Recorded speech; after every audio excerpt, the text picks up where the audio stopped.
to another edition of Pan-African Digest. Today is March 26, 2026. I send my greetings to you wherever you are. Good morning, good afternoon, good evening. Today we are going to discuss the war of aggression, the illegal war of aggression the Americans and the Israelis launched against Iran. Of course, it is the most important global news presently. The Americans and their Israeli controllers launched this war on the 28th of February 2026. As it happened, I have a section of my blog which I call Questions of the Day. It is incredibly prescient that on the 27th, the questions I asked on that on my blog, let me read from it, please. It was the title is Questions of the Day, number 22. I asked, what exactly happened in the historical evolution of Europe that normalized organized violence as a tool of wealth creation and statecraft? Further, I ask, how did a civilization that proclaims human rights also perfect the machinery of conquest, extraction, and mechanized war? I asked, what theological, economic, and political doctrines made plunder profitable and domination respectable? I asked, how did a civilization that speaks endlessly of human rights and environmental stewardship perfect over centuries the industrialization of killing, the financialization of plunder, and the bureaucratization of conquest? Further, why did settler colonialism become a template across continents? Why did industrial progress scale up not only production, but also environmental destruction and human slaughter? Is this trajectory rooted in theology, mercantilism, geopolitical insecurity, or a deeper philosophy that equates domination with progress? What alchemy of theology, political economy, and military technology produced the doctrine, implicit if not confessed? Why pay for it when you can kill for it?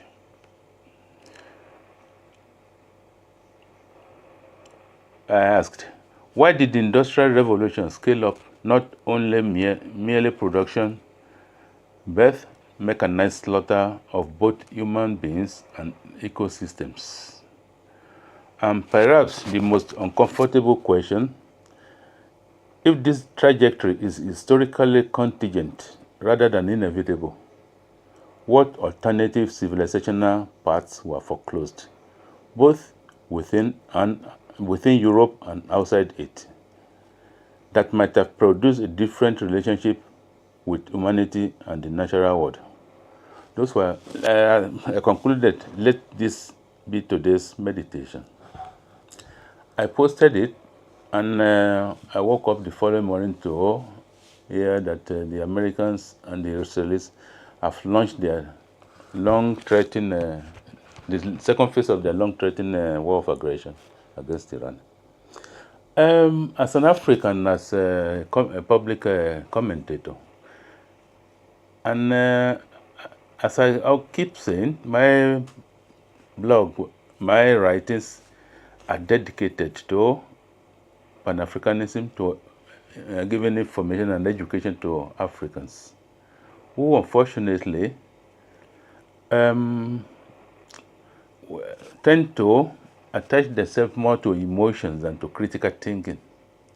All that I do is to try to bring information and then to try to educate our people. We should stop attaching our emotions to everything that happens in the world. It is sad to read that that many Africans are rooting are clapping because they are the people they were considered their heroes, were the Americans and the Israelis, are bombarding the Republic of Iran. Let's forget our religion and our politics or ideological persuasion. Why don't we consider things on their own merit? No matter, it has happened several times in history. And instead of Africans using their brains to sit back and think critically, what is going on? How can we justify this thing rationally as thinking human beings, not as a Christian, Muslim, or wherever, or not as Marxism or whatever, purely using our intellect? Today we were applauding the same people who gave us excuse. Gaddafi was blah blah blah. They killed him. They destroyed Libya. Libya used to be the most successful African country. The NATO, for whatever reason, the West decided that he has to go because they didn't like his Pan-African ideology. We witnessed these things as Africans. We saw what tragedy befell Libya. We saw how the Sahel region got destroyed because of the arms stolen from Libyan armories. Why don't we look at the situation in Libya? That should inform our opinion on what is presently happening in Iran. Sadly, we learned no lesson from it. We didn't learn a single lesson from it. Here we are today applauding the same people who destroyed Libya with the same excuse. They want resources. They want Libya resources. Of course, they tell you blah blah. We're fighting for democracy. We're fighting for human rights. What baffles greatly is that why do we keep on? They keep on giving us the same script, and we keep on applauding it. No, whichever way we throw it around, we should try to understand that there are some principles which we have to uphold. No matter our religion, no matter what ideology we profess to belong to. No, we should be able to analyze issues on their own merits. We don't do that. Despite all the degrees we have, despite all the education we claim to have, we don't do that. Is there a reason for that? I'm not. Let's something be clear. I'm not rooting for Iran because they are Iranians or because they are doing this. But I'm rooting for them because what happened to Iran can happen to any other country. It can happen to any of our so-called countries in Africa. Of course, we see Mr. Trump telling us that for him, international laws do not exist. He's guided only by his gut feeling and his integrity, whatever that is supposed to mean from a confirmed pedophile. International laws were established to guide the behaviors of nations. Sovereignty means that every nation is apportioned equal treatment by law, by international law. So for Americans to get up and say, "Oh, the laws be damned. I can do whatever I like." It's like we have a situation in our countries that someone get up and say, "Oh, the laws be damned. I'm not going to obey any law." What do we have? Anarchy. So what we have now is international anarchy, because any strong nation can get up tomorrow and do what the Americans are doing. If Mr. Trump give himself the right to get up and invade any country that he fancies, what stop big countries doing the same thing? Who is going to stop them? Precedents have been set, very bad precedents. But instead of those of us who claim to be intellectuals in Africa to analyze this thing critically and see the potential dangers we all face. No, They're busy clapping. We don't like Iran because it's an Islamic country, because it's a terrorist country, because one of the best analysts I follow on the internet is Larry Johnson. I will give his link. You can. I mean, the inability of Africans to distinguish to okay, we have a Muslim. Does it mean that every Muslim is a terrorist? Many of our commentators do not even know the differences between the Islamic religion, the different sects we have in this religion. We have the Sunnis and then we have the Shias. Iran is a Shia. As Mr. Larry Johnson analyzed, the majority of the terrorism that is perpetrated in the world are by the Sunnis, not by the Shias. But for us, for those of us in Africa, being labeled a Muslim is already is a tantamount to being a terrorist. We bought into these narratives of the West without using our own brains. This is tragic. Another thing we seem to forget as human beings, what happened to our morality? What happened to our sense, our ethics? We claim to be Christian, we claim to be Muslim, we claim to be this and we claim to be that. But morality just disappears from our equation when we begin to analyze issues. Why is that? We have Americans negotiating with Iranians, which is being moderated by the Omanis. The Omani minister came out, you can check it on the internet, that we really have concluded a fantastic agreement. He took it to Washington, met with the Vice President of the United States. Oh, we really have concluded, we have got agreement. The Iranians have considered all the points that we demanded. The following day, American attacked. How do you attack people with whom you are negotiating? This is a question we refuse to ask ourselves. The perfidy is just sunny.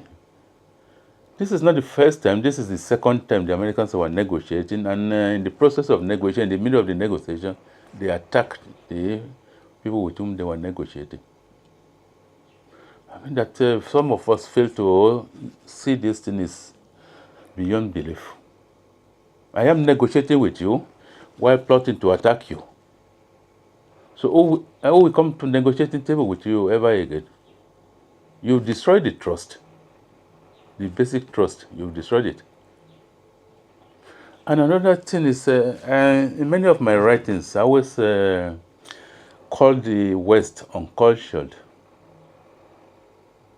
The stupefying arrogance with which they go about attacking the world is I attribute it to their lack of culture. They don't respect the cultures of other people. It could be that their decadent culture does not permit them to look beyond the materialistic nonsense they created to applaud themselves. A well-cultured person will always be we always regard other cultures as deserving of respect, whether you like it or not. But a culture deserves respect because you want your own culture to be respected. That's just it. I don't need to like somebody's way of life, but this is culture. So I have to respect it. My Yoruba people have a saying, bí a ṣe ń ṣe níbí, èèwọ̀ ibòmíràn ni. How we do here is a taboo in another place. This very simple thing cannot register with most Westerners. Just imagine, apart from the perfidy of attacking people with whom you are negotiating, this attack was carried out during the holy month of Ramadan, which is the very holy, a sacred thing for the Muslims. So when these Pentagon planners and the Israeli controller were planning this thing, they couldn't even figure out that it is we should give these people some basic respect. We don't attack people during Ramadan. I mean, the lack of awareness, the lack of consideration for other people's culture is at the is the root cause of Western perfidy. What they are misbehavior across the world. It is. Well, they believe, oh, we are the best in this, we are the best in that because your institution have generated enough bullshit to fill your head. The arrogance, which is based on ignorance. They don't take time to know, to learn, to consider other cultures. They just, it is from infancy, it is given that we are the best. And this happened during the month of Ramadan. And then, how do you go around killing an 86-year-old elderly man? How do you justify it? I mean, well, no matter what you think for the Ayatollah is an elderly man on his way to his grave. 86 years, sick. And then they really were clapping and saluting. They said, oh, we got great intelligence, we got that. Oh my God. And what happened to human beings, really? That we can justify the killing of an 86-year-old human being, no matter our hatred for him. So, they clap for themselves. They launched their war of aggression. The first victims were 176 children at a primary school in Iran. Slaughtered. There was no sense of regret, no sense of remorse, no. I mean, it beggars belief the way Westerners really behave. If you slaughter 100 cows in any European country, the headline will be on you. Everybody will be on you. But they killed 170 plus Iranian children.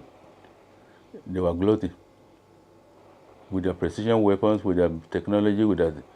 I mean, what happened to? And then the saddest part is, okay, those are Europeans. Why about Westerners? How about us in Africans? We're not considering these things before sharing this barbarism. Whatever happened, what has this innocent little children did to deserve such gruesome death?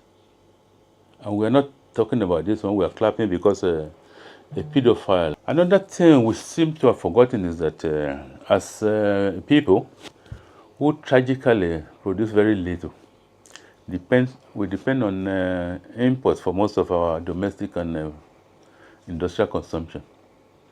Why don't we never think of how this war is going to impact us in Africa? Our business people go to Dubai for their merchandise. And now with the Iranians holding the world at ransom by shocking the Strait of Hormuz, we didn't consider our own peculiar situation. How are we going to survive?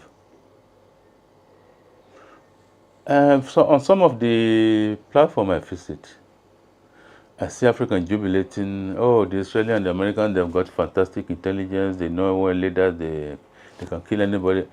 They can kill anybody they want. They can. The Iranian will collapse on them. Honestly, the type of brains that produces this thing is it's difficult for me to comprehend what goes up in those brains. Really, killing leaders, killing military or political leaders, those are tactical victories.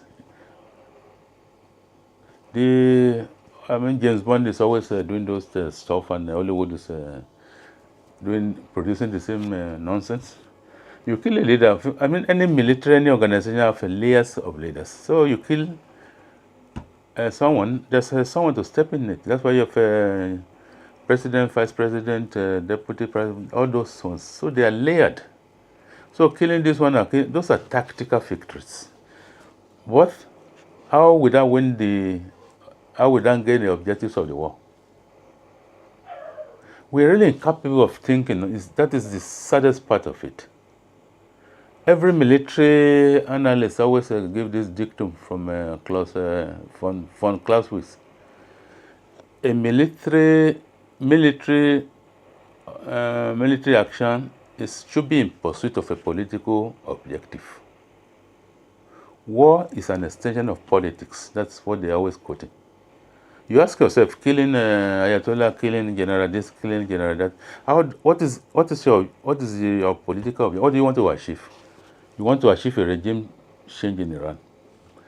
Killing their leader during Ramadan already is a no-no. It has instigated the people against you. It has mobilized the people against you. So you got zero from your objective, and now you're scrambling to find a way out of your self-generated dilemma. And what did the Iranians do? They choked the jugular of the world commerce. That's the Strait of Hormuz. That is a strategic victory. Whatever happened with this war, however it ends, the Iranians have scored a great victory, a great strategic victory. The world will never be the same again. By choking the Strait of Hormuz, preventing any movement of ships except those that are accepted to them, it is a victory for the Iranians already. And these are the things our public intellectuals are not even grasping. Oh, they are boasting and clapping because General this, General that has been killed. The Israelis are wonderful. Yeah? Oh, what will happen now? Whatever happens, the war will come to an end on the terms dictated by the Iranians. There's no doubt about that. The world needs the Strait of Hormuz. And what happened now? The Iranians are collecting toll on. They're collecting toll from ships that want to pass through the strait. This has never been done before, but the Iranians rationalize it that if other people are collecting money from their waterways, why not us? I think they're charging 2 million per ship, and it's another great victory for the Iranians, whichever way we throw it around. The sanctions, which have been biting them, they can easily get money from collecting tolls. So these are the issues that we in Africa should be asking ourselves. Not just not jumping up and down like mindless zombies whenever the West tell us to. We should sit down critically. What happened? What's going on? How does that affect us in Africa?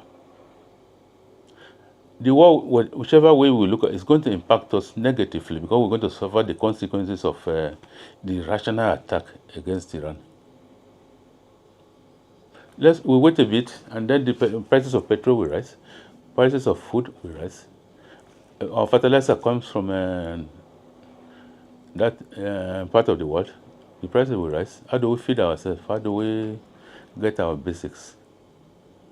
Instead of clapping, we should begin to use our brains. That is my message for today. I thank you for listening to me. And please kindly help us share our video, and then press the like button, and of course try to subscribe. Until we come your way with another edition, I say, thank you very much.